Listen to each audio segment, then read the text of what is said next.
E nesse vídeo eu vou ler Jesus, do livro Mundo de Sofia. Aproximadamente em 200 a.C., profetas anunciaram que o Messias prometido seria o Salvador do mundo inteiro. Ele não apenas libertaria os israelitas do jugo estrangeiro, como iria livrar todos os homens do pecado e da culpa, e ainda da própria morte. Ele não foi o único a ser apontado como Messias. Como os demais, ele utiliza as expressões Filho de Deus, Reino de Deus, Messias e Salvação. Assim, ele está em conexão permanente com os antigos profetas. Ele adentra Jerusalém e é aclamado pela multidão como Salvador do povo, repetindo exatamente os antigos reis dos seus típicos rituais de entronização. Jesus se deixa ser saudado pelo povo.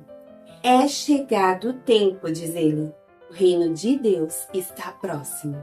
Jesus se diferencia dos demais messias por reconhecer em público que não era nenhum ativista militar ou político. Ele anunciava a paz e o perdão divino para todos os homens. Por isso, caminhava entre as pessoas que encontrava e dizia: seus pecados estão perdoados.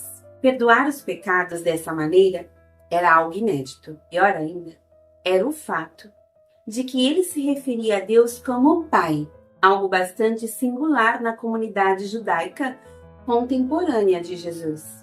Não tardou muito para que inúmeros protestos começassem a emergir entre os eruditos judeus. Muitos homens no templo de Jesus esperavam a chegada de um Messias sob o rufar de tambores e o sopro de trombetas, quer dizer, com pompa e força militar, para que ele restaurasse o reino de Deus. A própria expressão reino de Deus é um traço de união entre todos os sermões de Jesus, mas com um significado muito mais amplo. Jesus dizia que o reino de Deus é o amor entre os homens, a compaixão para com os mais fracos e pobres e o perdão para quem houvesse pecado. As pessoas estavam esperando por um comandante militar que logo iria proclamar o reino de Deus. Aí surge Jesus, de túnica e sandálias, afirmando que o reino de Deus, ou a nova aliança, significa amar o próximo como a si mesmo. Mas ainda, ele disse que além disso devemos amar nossos inimigos. Quando eles nos afligem, não devemos dar o troco na mesma moeda, não, mas devemos oferecer a outra face e devemos perdoá-los, não apenas 7 vezes, mas 70 vezes 7. Jesus deu mostras de que não discriminava prostitutas, funcionários acusados de corrupção e adversários políticos do povo. Ele diz que um perdulário que esbanjou toda a sua herança ou um servidor público que tenha se apoderado do erário são justos diante de Deus, bastando para isso que se voltem para ele e implorem perdão. Tamanha é a generosidade da sua misericórdia. Mas ele vai mais além. Veja só, Jesus disse que tais pecadores são mais justos aos olhos de Deus e mais dignos do seu perdão que os impolutos fariseus em finas vestes de seda.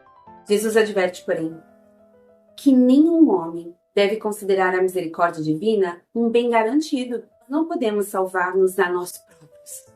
Quando Jesus profere seus rígidos princípios éticos durante o Sermão da Montanha, ele quer demonstrar não apenas qual é a vontade de Deus, mas também que nenhum homem é justo perante ele.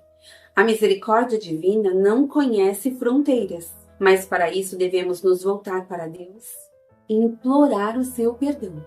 Jesus foi o único ser humano justo que viveu. Por isso que se diz que ele se sacrificou pelos nossos pecados.